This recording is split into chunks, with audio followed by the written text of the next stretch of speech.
the dying light. The distress beacon had been transmitting for 63 standard cycles. Deep in the sector known as the Void Rift, where space itself seemed to tear at the fabric of reality, a colony ship drifted helplessly through the darkness. The vessel carried 12,000 souls, members of the Velthran species who had fled their dying homeworld in search of sanctuary among the stars. Now they floated in the most treacherous region of explored space, their ship crippled, their hope fading with each passing hour. Ambassador Kelrus stood before the Galactic Coalition Assembly, his crystalline form flickering with the dim light that indicated deep distress among his people. The Velthran were beings of living mineral, their bodies formed from sentient crystal that could reshape and flow like water when needed. But now, Kelrus appeared rigid, his normally fluid movements replaced by the brittle stillness of desperation. His voice, which typically resonated with harmonic beauty, cracked as he spoke to the gathered representatives. The assembly hall stretched vast and circular, tier upon tier of seats rising toward a domed ceiling that displayed the stars themselves. Representatives from hundreds of worlds sat in judgment, their forms as varied as the cosmos itself. There were the Morphani, beings of pure thought given temporary physical form through advanced technology. The Krell sat in their environmental chambers, their aquatic bodies sustained by carefully regulated water systems. The Thornid delegation occupied an entire section, their hive mind requiring dozens of individual bodies to express a single unified consciousness. Kelrus addressed them all with words that had become a desperate ritual over the past 63 cycles. The Coalition had every reason to refuse his request, and he knew it. The Void Rift was not merely dangerous, it was considered absolutely lethal. Ships that entered the region faced gravitational anomalies that could crush a vessel in seconds or tear it apart just as quickly.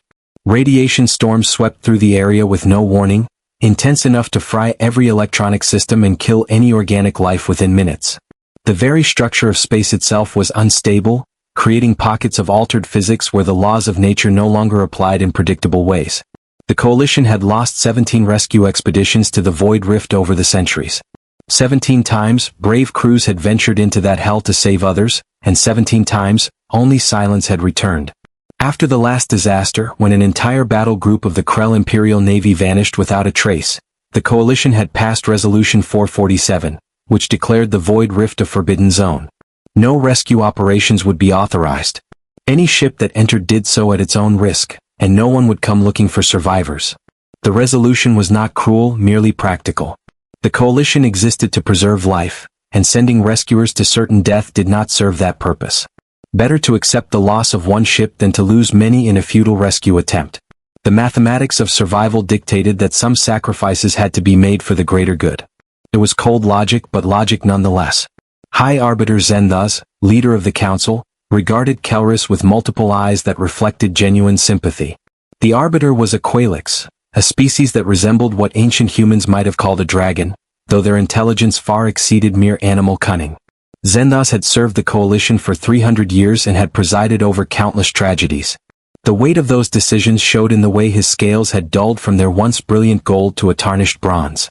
The Arbiter's voice rumbled through the chamber like distant thunder.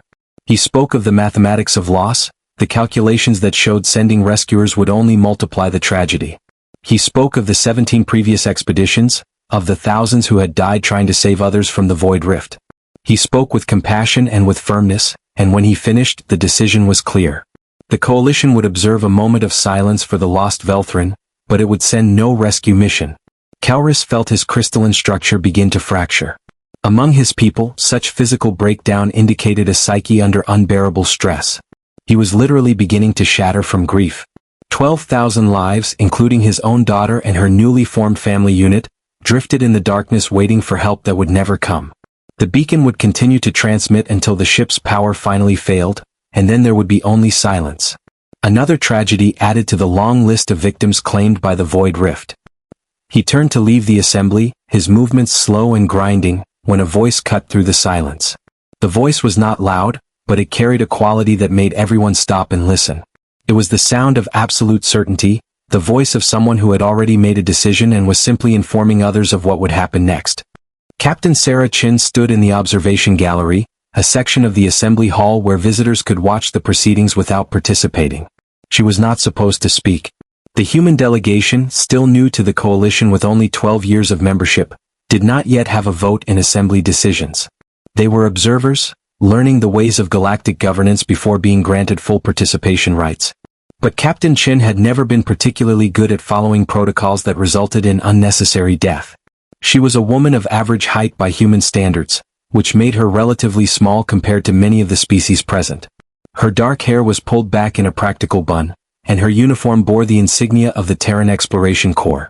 She wore the weathered look of someone who had spent years in space, facing challenges that left permanent marks on both body and spirit. A scar ran along her left jawline, the result of an equipment failure on a mining asteroid that had nearly killed her entire crew. She had been 23 then, and the experience had taught her that waiting for help often meant waiting to die. Captain Chin descended the steps toward the assembly floor, her boots making sharp sounds in the shocked silence.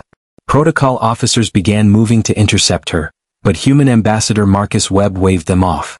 Webb was an older man, a diplomat who had spent his career building bridges between Earth and the Coalition.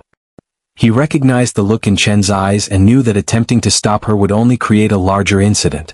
Chen reached the central platform where Kelrus still stood, his crystalline form continuing its slow fracture. She turned to address the assembly, her voice clear and strong. She spoke of the human experience, of a species that had evolved on a world where death was woven into the fabric of daily existence. Earth was classified as a Class 12 death world, one of the most hostile planets in the known galaxy. Humans had survived by learning to do the impossible, by refusing to accept defeat even when logic said there was no hope. The assembly listened with varying degrees of attention and skepticism. Many had heard of humanity's homeworld, had read the reports that described a planet of extraordinary danger. Earthquakes that could level cities in seconds. Hurricanes with winds that exceeded the speed of most aircraft. Volcanoes that could plunge entire regions into darkness for years.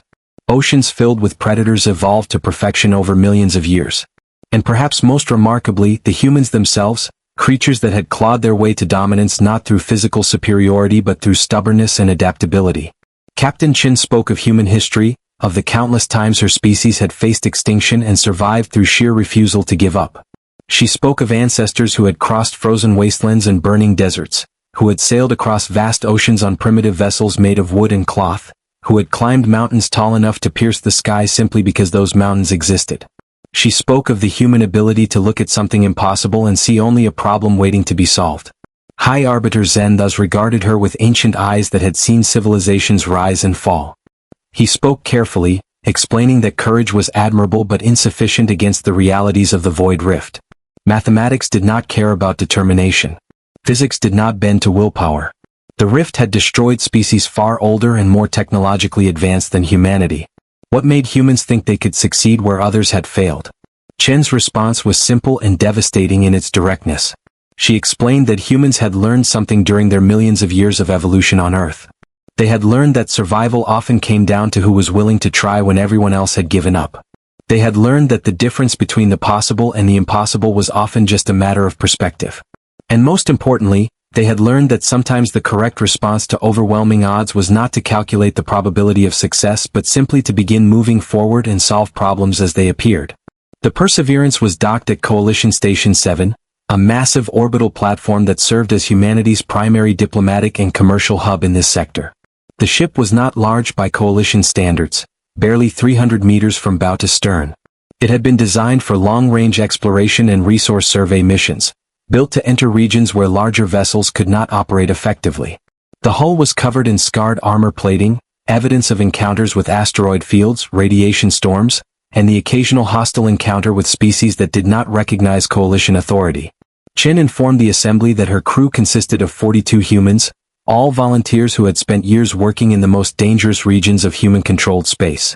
They were miners who had learned to work in the crushing gravity of iron core asteroids. Engineers who could repair critical systems while wearing pressure suits in hard vacuum. Medics trained to treat injuries that would kill most beings before help could arrive. They were not soldiers, though several had military backgrounds. They were not scientists, though they possessed practical knowledge that exceeded what many researchers learned in a lifetime. They were simply humans who had looked at the universe and decided that they would rather die trying than live with the knowledge that they had done nothing. The proposal was straightforward. The Perseverance would attempt the rescue mission. The Coalition would provide no support, no backup, no guarantee of any kind. If the human ship succeeded, the Velthran refugees would receive full Coalition assistance upon their return. If the humans failed, Then at least someone had tried, and the galaxy would have learned the limits of human capability. Chin presented it not as a request for permission but as a notification of intent. They were going regardless of what the assembly decided. For a long moment, the chamber remained silent. Then slowly Ambassador Kelris straightened his fractured form. His voice, when he spoke, carried the harmonic resonance of deep gratitude mixed with disbelief. He asked why humans would risk their lives for a species they barely knew, for people who could offer nothing in return. Chen's answer was simple. She explained that humanity had survived countless disasters throughout their history, and in almost every case, survival had come down to people helping each other even when it made no logical sense to do so. Humans had learned that building a society meant accepting responsibility for others, even strangers, even when the cost was high.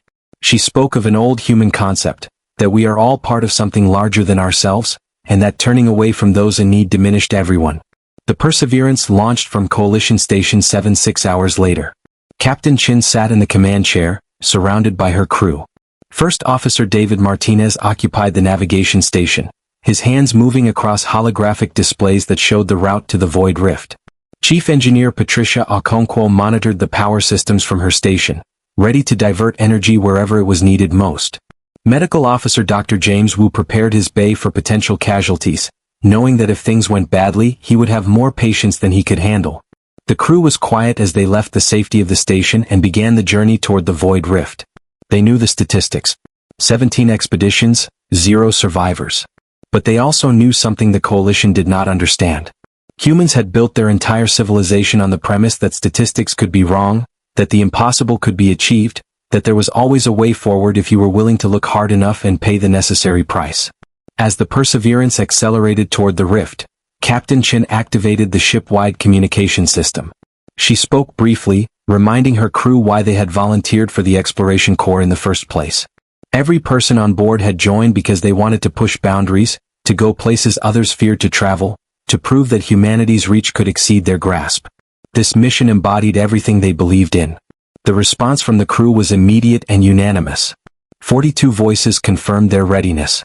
They were engineers and miners, medics and technicians, all united by a common belief that some things were worth risking everything for. 12,000 lives hung in the balance and the humans were coming.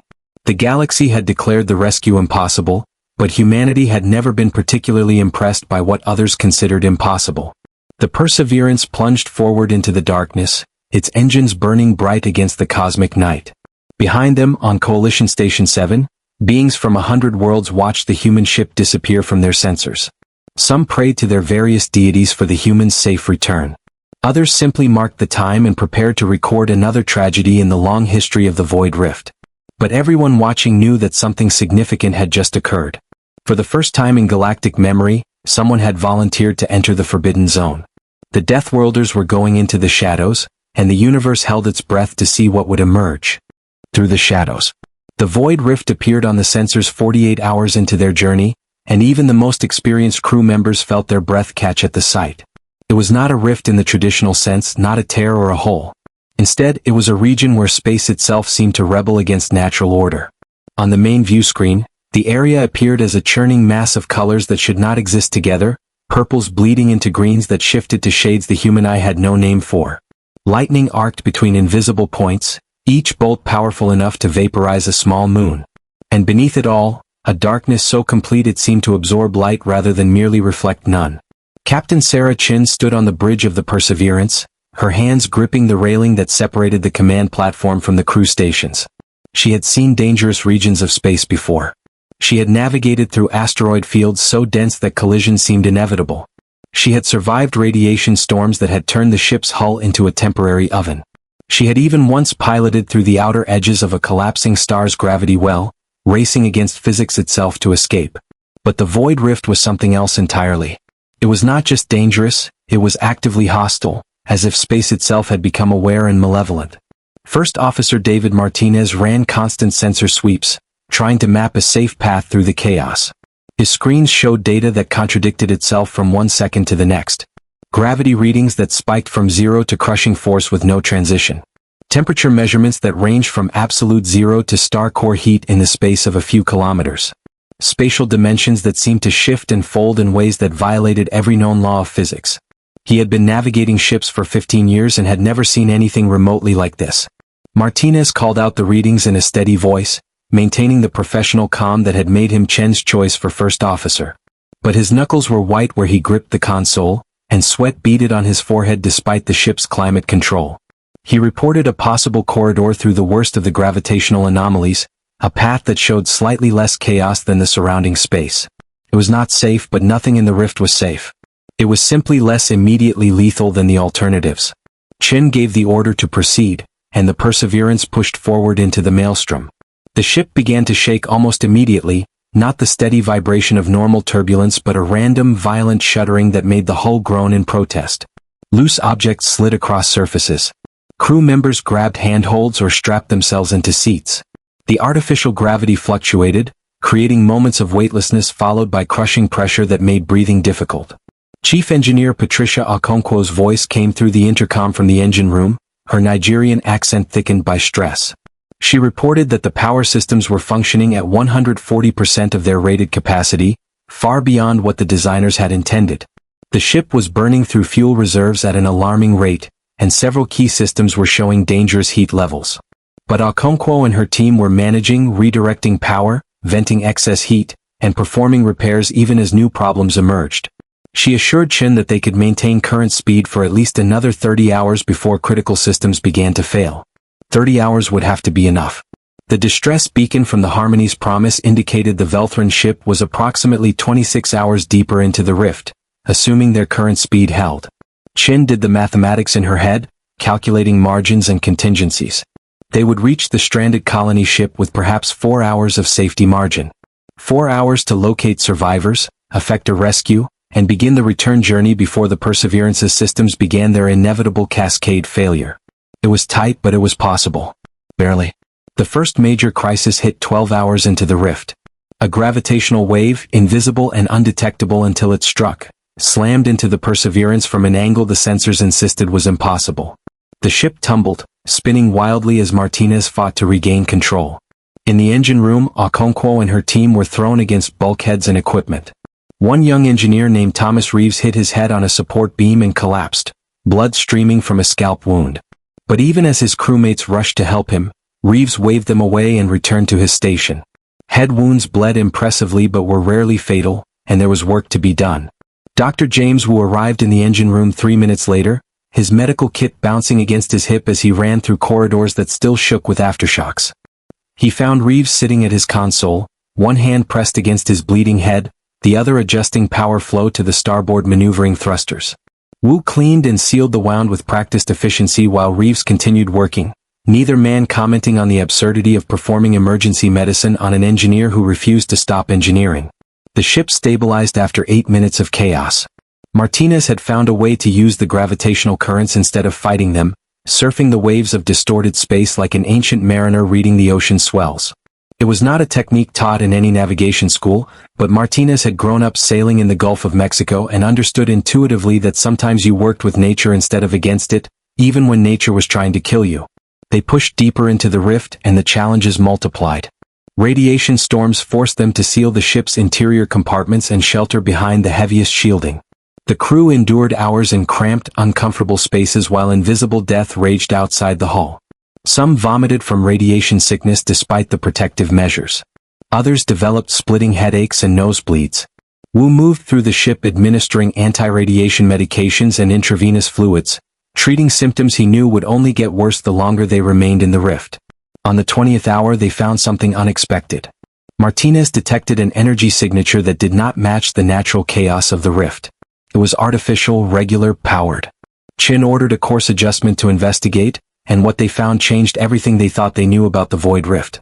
A station hung in the darkness, massive and clearly constructed by intelligent beings. It was built into a large asteroid with docking facilities and weapon emplacements clearly visible on its surface. The design was unfamiliar, not matching any known coalition architecture. More disturbingly, it showed signs of recent activity. Lights glowed in windows. Ships moved between docking bays. Someone was living and working here, in the deadliest region of known space. Chin convened an emergency meeting with her senior staff in the briefing room. They gathered around a holographic display showing the station, each officer adding their observations. Martinez pointed out that the station's location gave it tactical advantages, hidden from normal sensor sweeps by the rift's interference. Okonkwo noted the advanced power generation systems, far more sophisticated than anything humanity currently possessed. Wu remarked grimly on the medical facilities visible in the scans, equipment designed for genetic modification and biological research. Security Chief Maria Rodriguez, a former military officer who had joined the Exploration Corps seeking less violent challenges, provided the most disturbing analysis. She recognized several ship designs docked at the station as vessels reported missing over the past decade. Not destroyed, not lost to the rift, but captured. This was not a research station or a hidden colony. This was a base of operations for something that preyed on ships entering the Void Rift. The implications were staggering. The Void Rift had not destroyed 17 coalition rescue expeditions. Someone had destroyed them, using the rift's natural dangers as cover for deliberate attacks. The Harmony's promise had not suffered a mechanical failure and drifted helplessly into the rift. It had been attacked, disabled, and quite possibly captured by whoever operated this hidden station. Chen made a decision that would have horrified any coalition military commander. Instead of withdrawing to report their discovery and request a proper military response, she ordered the Perseverance to continue toward the Harmony's promise. 12,000 Velthran were still in danger, possibly held prisoner at that station. Every hour of delay meant more suffering, potentially more deaths. The mathematics of waiting for help did not favor the hostages. Rodriguez argued against the decision, not from cowardice but from tactical reality. The Perseverance was an exploration vessel, lightly armed and crewed by civilians. The station was clearly a military installation with weapons and trained personnel. Engaging in combat was suicide. But Chen countered with a simple truth. Humanity had not survived on Earth by avoiding fights they might lose. They had survived by fighting anyway, using intelligence and desperation to overcome superior force. The plan Chen outlined was audacious to the point of insanity. The Perseverance would approach the station using the rift's natural interference to mask their presence. A small team would infiltrate the station while the ship created a distraction. Once inside, they would locate the Velthran prisoners and facilitate an escape while the Perseverance engaged the station's defenses. It was not a good plan, but it was the only plan that gave the hostages any chance of survival. Rodriguez selected 8 crew members for the infiltration team, choosing people with military or security backgrounds. Chen insisted on leading the team personally, overriding Martinez's protests by pointing out that captains who sent others into danger while remaining safe lost the trust of their crews. Martinez would assume command of the Perseverance in her absence, using his navigation skills to keep the ship alive long enough for the rescue team to complete their mission. The team prepared in the ship's small armory, donning pressure suits equipped with limited stealth capabilities. The suits would not make them invisible but would reduce their sensor signatures enough to avoid casual detection. They armed themselves with weapons that humanity had refined over centuries of warfare. Projectile rifles that worked in any environment, plasma cutters that could slice through bulkheads, and explosives for emergency situations. Nothing fancy, nothing that relied on technology that might fail in the rift's chaotic environment, just reliable tools wielded by people who knew how to use them. Chen gathered the infiltration team for final instructions. She looked at each face, memorizing features in case some of them did not return. There was Rodriguez, her dark eyes calm despite the danger ahead. Private Marcus Webb, no relation to the ambassador, a young man who had joined the Exploration Corps to escape a troubled past. Lieutenant Sarah Kim, an engineer whose small stature hid remarkable strength and determination. Corporal James Okoye, Patricia Okonkwo's nephew, carrying on a family tradition of service. And 4 others, each with their own story, each having volunteered knowing the odds. The speech Chen gave was brief. She reminded them that humans had spent their entire existence facing impossible odds and surviving through teamwork and stubbornness. She acknowledged that some of them might die, but assured them that their deaths would not be meaningless. They were fighting for people who could not fight for themselves, upholding a principle that defined the best of humanity. And if they succeeded, they would prove to the entire galaxy that humans kept their promises, even when keeping those promises required walking into hell itself. The Perseverance approached the station from an angle that minimized their exposure to sensor arrays. Martinez piloted the ship with extraordinary precision, using the gravitational currents to drift silently through the chaos. At a predetermined point, the infiltration team launched in a small shuttle, its engines barely firing, coasting on momentum and gravity toward the station's less defended side. Then the Perseverance revealed itself, emerging from the rift's interference and broadcasting a demand for the release of the Velthran prisoners on all frequencies. The response was immediate and violent. Weapon emplacements across the station opened fire, sending energy beams and projectiles toward the human ship. Martinez threw the Perseverance into evasive maneuvers, dancing through the incoming fire with skills honed by years of navigating hazardous environments. The battle was never meant to be won, only survived. Martinez kept the ship moving, drawing fire away from the infiltration team's approach vector. Okonkwo diverted every available ounce of power to shields and engines, accepting that weapons would remain mostly offline. The crew endured impacts that sent shockwaves through the hull, praying that the armor would hold just a little longer. Meanwhile, Chen's team reached the station's outer hull and began cutting through into a maintenance corridor. The plasma cutters made quick work of the metal, and they entered a dimly lit passage filled with pipes and conduits. Chen took point, her rifle ready, moving with the careful precision of someone who had cleared hostile buildings during Earth's resource wars decades earlier. They encountered the first guards 12 minutes into their infiltration. The beings were humanoid but wrong, their bodies showing signs of extensive genetic modification and cybernetic enhancement. Rodriguez opened fire without hesitation, her rifle sending hypersonic projectiles through the guards' torsos. The engagement lasted 3 seconds, ending with 2 dead hostiles, and the alarm now raised throughout the station. The team moved faster, knowing stealth was no longer an option. They followed schematic data that Kim had pulled from an access terminal, heading toward the station's detention center. Resistance intensified as they progressed, each intersection bringing new firefights. Webb took a glancing energy blast to his shoulder, the wound cauterized instantly by the heat. He kept moving, switching his rifle to his offhand without breaking stride. They reached the detention center to find conditions worse than anticipated. The Velthran were held in cells designed for beings far more durable than crystalline life forms. Many showed fractures and damage from the harsh environment. Children huddled against their parents, their inner light dim from malnutrition and fear. The sight sent rage coursing through Chen's veins, a cold fury that steadied her hands and sharpened her focus. Okoye planted explosives on the detention center's main door while Rodriguez and the others provided covering fire against the hostile forces converging on their position. The explosion was precisely calculated, enough to blow the locks without collapsing the corridor. The door fell inward, and Chen entered to find Ambassador Kelris's daughter staring at her with crystalline eyes that reflected disbelief and desperate hope. Chen spoke quickly, explaining that they were leaving, all of them, right now. The Velthran needed to move despite their injuries, despite their fear. The humans would fight a path to freedom, but the refugees had to find the strength to follow. Kelris's daughter, whose name translated to something like hope in darkness, rallied the other Velthran with words that resonated through their crystalline bodies. They rose, supporting the injured, carrying the children, and began their escape. The running battle through the station tested every skill the infiltration team possessed. They moved as a unit, humans and Velthran together, fighting through corridors against enemies that seemed endless. Rodriguez fell when an energy blast caught her in the chest, her armor absorbing most of the impact but leaving her with broken ribs and a punctured lung. Webb and Kim grabbed her arms and dragged her forward, refusing to leave her behind. They reached the shuttle bay where their escape vessel waited. The Perseverance had managed to knock out enough of the station's weapons to create a window for departure, though Martinez's ship was now trailing atmosphere and burning through its last reserves. Chen ordered the Velthran onto the shuttle while her team held the bay entrance against the final assault. The shuttle was designed for 12 people. They packed in 140, the first load of refugees that would require multiple trips to evacuate everyone. Chen ordered the pilot to launch despite the overcrowding.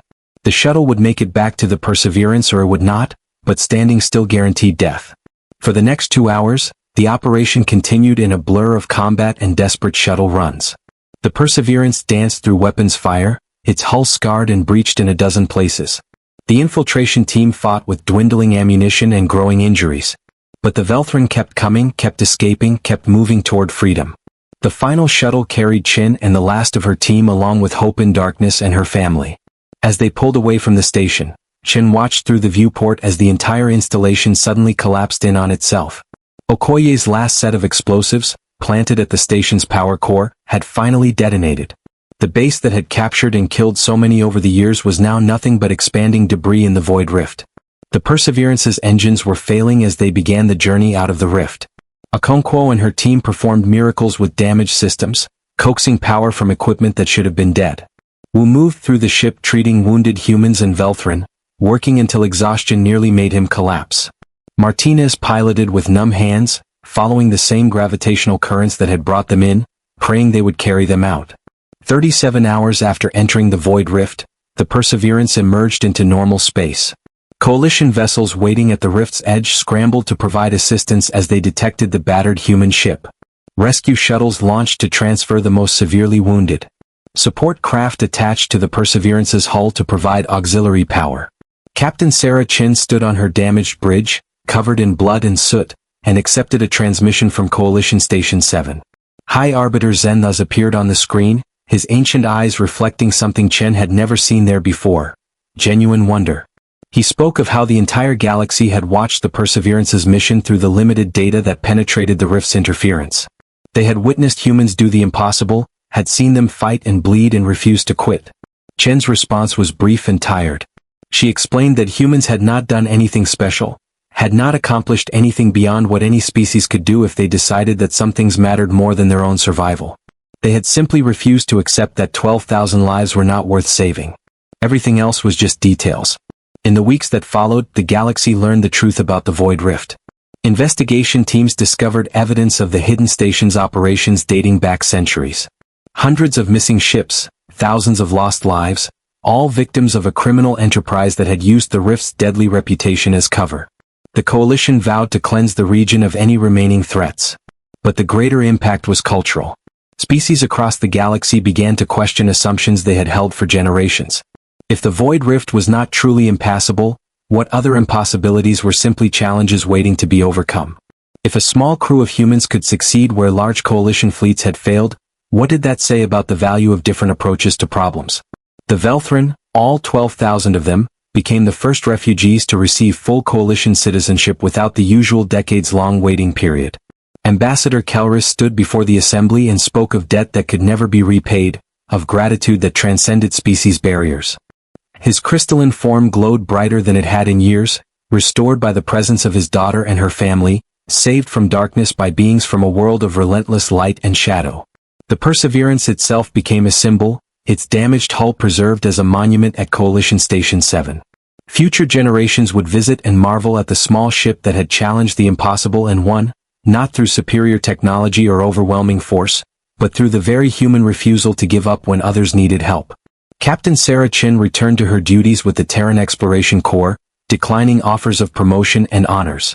She preferred action to ceremonies, preferred the stars to meeting halls.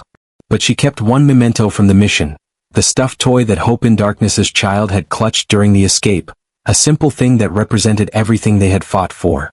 The galaxy had thought the SOS was lost, had calculated the mathematics of inevitable tragedy. They had not accounted for the Deathworlders, the humans who emerged from Earth's shadows carrying with them the stubborn belief that no one should face death alone. The rescue had cost 6 human lives, dozens more injuries and one irreplaceable ship. But 12,000 Velthrin breathed free air because humanity had decided that some costs were worth paying.